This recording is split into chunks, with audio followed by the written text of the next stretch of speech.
Sir ಈಗ ಈ ಪ್ರತಿಭಟನೆ ಆಯ್ತು, ಏನಾದ್ರೂ ಮೆಸೇಜ್ ಬಂದಿದೆಯಾ ಹೇಗೆ ಸರ್? ಪ್ರತಿಭಟನೆ ಆಗಿಲ್ಲ, ಈಗ ಪ್ರಾರಂಭ ಆಗಿದೆ. ನನಗೆ ಮುಖ್ಯಮಂತ್ರಿಗಳನ್ನ ಭೇಟಿ ಮಾಡಿಸ್ಬೇಕು ಅಂತ ಹೇಳಿ ನಮ್ಮ ಪೊಲೀಸ್ ಅಧಿಕಾರಿಗಳಿಗೆ ನಾನು ಸೂಚನೆಯನ್ನು ಕೊಟ್ಟಿದ್ದೆ. ಅವರು ಹೋಗಿ ಅವರ ಕಾರ್ಯದರ್ಶಿಗಳನ್ನ ಭೇಟಿ ಮಾಡಿದ್ದಾರೆ. ಅವರು ಹೇಳಿದ್ರು ಸಿದ್ದರಾಮಯ್ಯನವರಿಗೆ ಸ್ವಲ್ಪ ಆರೋಗ್ಯ ತೊಂದರೆ ಇದೆ, ಇವತ್ತು ಭೇಟಿ ಮಾಡೋದು ಕಷ್ಟ ಆಗತ್ತೆ, ನಾಳೆ ಅಥವಾ ನಾಡಿದ್ದು ನಾನು ನಾರಾಯಣಗೌಡರು ಬರುವ ನಿಯೋಗದ ಜೊತೆಯಲ್ಲಿ ಮಾತಾಡ್ತೀನಿ ಅಂತ ಹೇಳಿ ಮುಖ್ಯಮಂತ್ರಿಗಳು ಹೇಳಿದ್ದಾರೆ. ಅದಕ್ಕೋಸ್ಕರ ನಾಳೆ ಅಥವಾ ನಾಡಿದ್ದು ನಾವು ನಿಗದಿ ಮಾಡಿ ನಿಮ್ಮ ನಿಯೋಗವನ್ನು ಮುಖ್ಯಮಂತ್ರಿಗಳ ಹತ್ರ ಕರ್ಕೊಂಡು ಹೋಗ್ತೀವಿ ಅನ್ನೋ ಮಾತನ್ನು ಈಗ ಅಧಿಕಾರಿಗಳು ಬಂದು ನನ್ನ ಹತ್ರ ಹೇಳ್ತಾ ಇದ್ರು. ಮತ್ತೆ ನಾನು ಅವರ ಆಪ್ತ ಕಾರ್ಯದರ್ಶಿಗೆ ಇಲ್ಲಿಂದಲೇ ಫೋನ್ ಮಾಡಿದೆ. ಅದಕ್ಕೆ ನಾನು ಹೇಳಿದೆ ಅವರಿಗೆ, ಇಲ್ಲ ಈ ಸಂದರ್ಭಕ್ಕೆ ಮುಖ್ಯಮಂತ್ರಿಗಳು ಸ್ವಲ್ಪ ಕಷ್ಟ ಆದರೂ ಪರವಾಗಿಲ್ಲ, ನಮ್ಮ ನಿಯೋಗವನ್ನು ಭೇಟಿ ಮಾಡೋಕ್ಕೆ ಹೇಳಿ, ನಮ್ಮ ಮನವಿಯನ್ನು ಸ್ವೀಕರಿಸೋಕ್ಕೆ ಹೇಳಿ, ಅದು ಬಿಟ್ಟು ನಾಳೆ ನಾಡಿದ್ರು ಸಿಗ್ತೀನಿ ಅಂದರೆ ಸರಿಯಲ್ಲ ಅಂತ ಹೇಳಿ ಅವರಿಗೆ ಹೇಳಿ ಕಳಿಸ್ದೆ. ಅದಕ್ಕಾಗಿ ಹೋಗಿದ್ದಾರೆ, ಪೊಲೀಸ್ ಅಧಿಕಾರಿಗಳು ಹೋಗಿದ್ದಾರೆ. ನಾನು ಮಾತಾಡಿದೆ ಫೋನಲ್ಲಿ. ಹಾಗಾಗಿ ನೋಡೋಣ ಅವರು ಏನು ಸಂದೇಶ ಹೊತ್ತು ಬರ್ತಾರೆ ನೋಡಿ. ಇವತ್ತು ಏನಾದರೂ ಮುಖ್ಯಮಂತ್ರಿಗಳು ನಮಗೆ ಸರಿಯಾದ ಮಾಹಿತಿ ಕೊಡದೇ ಹೋದರೆ, ಸ್ಪಂದಿಸದೇ ಹೋದರೆ, ನಾಳೆ ಕರವೆಯ ಸಾವಿರಾರು ಕಾರ್ಯಕರ್ತರು ನಾವು KPSCಗೆ ನುಗ್ತೀವಿ. ನಾಳೆ ಏನು ಬೇಕಾದರೂ ಆಗಬಹುದು.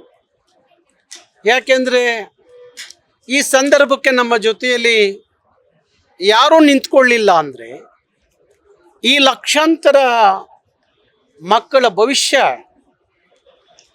ಸರ್ಕಾರದ ವ್ಯವಸ್ಥೆಯಲ್ಲಿ ಸರಿಪಡಿಸಬೇಕಾದದ್ದು ಅವರ ಕರ್ತವ್ಯ ಆಗಿತ್ತು.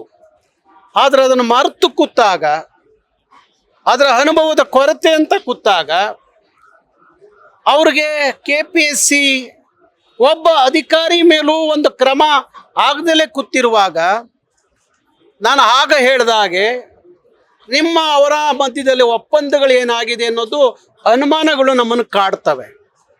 ಅದಕ್ಕೋಸ್ಕರ ಮುಖ್ಯಮಂತ್ರಿಗಳು ಅವರ ರಾಜಕೀಯ ಬದುಕಿನಲ್ಲಿ ಇದೊಂದು ಕಪ್ಪು ಚುಕ್ಕಿ ಆಗಬಾರ್ದು ಅನ್ನೋದು ನನ್ನ ಪ್ರಾಮಾಣಿಕ ಉದ್ದೇಶ. ನಾನು ಇವ್ರನ್ನ ಯಾರನ್ನೂ ಅದಕ್ಕೆ ಬಳಸ್ಕೋಬಾರ್ದು ಅಂತ ಇದ್ದೀನಿ. ಅವ್ರು ಯಾವ ಹೋರಾಟಕ್ಕೆ ನಾನು ಕರಿತೀನಿ. ಯಾಕೆಂದರೆ ಅವರೆಲ್ಲ ಭಾರಿ ದೊಡ್ಡ ಮುಂದಿನ ದಿನಗಳಲ್ಲಿ ಒಳ್ಳೆಯ ಹುದ್ದೆಗಳಿಗೆ ಹೋಗುವಂಥ ಮಕ್ಕಳಿದ್ದಾರೆ. ನಾಳೆ ಅವ್ರ ಮೇಲೆ ಮೊಕದ್ದಮೆಗಳು ಅದು ಇದು ಹೂಡಿದರೆ ಅವ್ರ ಬದುಕಿಗೆ ಕಷ್ಟ ಆಗುತ್ತೆ. ಅದಕ್ಕೋಸ್ಕರ ಕರವೇ ಕಾರ್ಯಕರ್ತರು ನಾಳೆ ಭಾರಿ ದೊಡ್ಡ ಮಟ್ಟದಲ್ಲಿ ಆ ಒಂದು KPSC ಕಚೇರಿಗೆ ನುಗ್ಗಿ KPSC ಅಧಿಕಾರಿಗಳನ್ನ ಯಾಕೆ ವಿಚಾರಿಸ್ಕೋಬೇಕು ಅಂತ ಹೇಳಿ ಅವರು ವಿಚಾರಿಸ್ಕೋತಾರೆ. ಅದಕ್ಕೋಸ್ಕರ ನಾನು ಮುಖ್ಯಮಂತ್ರಿಗಳಲ್ಲಿ ಈಗಲೂ ಮನವಿ ಮಾಡ್ತೀನಿ, ದಯವಿಟ್ಟು ಒಂದು 20 ನಿಮಿಷ ಈ ಮಕ್ಕಳ ನೋವು ನಾನು ತಗೊಂಡು ನಿಮ್ಮ ಜೊತೆಯಲ್ಲಿ ಬಂದಾಗ ಅದಕ್ಕೊಂದು ಪರಿಹಾರ ಕಂಡುಹಿಡಿಯುವಂಥ ಕೆಲಸ ಸರ್ಕಾರ ಮತ್ತು ಮುಖ್ಯಮಂತ್ರಿಗಳು ಮಾಡಬೇಕು. ಸರ್ಕಾರದಿಂದ ಛತ್ರಪತಿ ಮಹಾರಾಜರ ಜಯಂತಿಯನ್ನು ಆಚರಣೆ ಮಾಡೋದಕ್ಕೆ ಮುಂದಾಗಿದೆ.